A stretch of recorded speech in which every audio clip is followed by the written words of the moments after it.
Consumers Research is an advocacy group for what are generally considered conservative causes.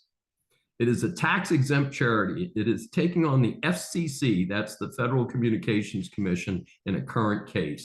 This is Dr. David Shine, and welcome to Business Law 101. The FCC is something called E-rate program, which provides subsidies for phone and internet in rural areas and for public services like schools and libraries. The key here is that it's funded by required payments from telecommunications providers. These payments go to a nonprofit corporation, Universal Service Administration Company, which manages the Universal Service Fund to finance those subsidies.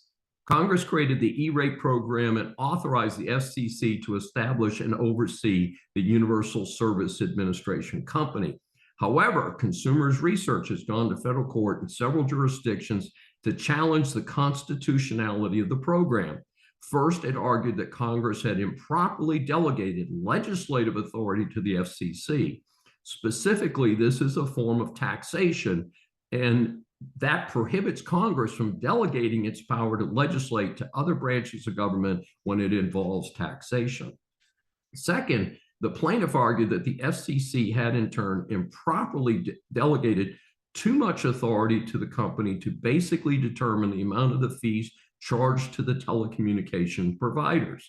So this violates the private non-delegation doctrine, the principle that the government cannot delegate its powers to private entities. Consumers Research has already lost in the 5th, 6th, and 11th Circuit Court of Appeals. Meanwhile, SCOTUS denied appeals in the 6th and 11th Circuits. In an interesting twist, however, the 5th Circuit Court of Appeals agreed to hear the case with the full panel of the 5th Circuit.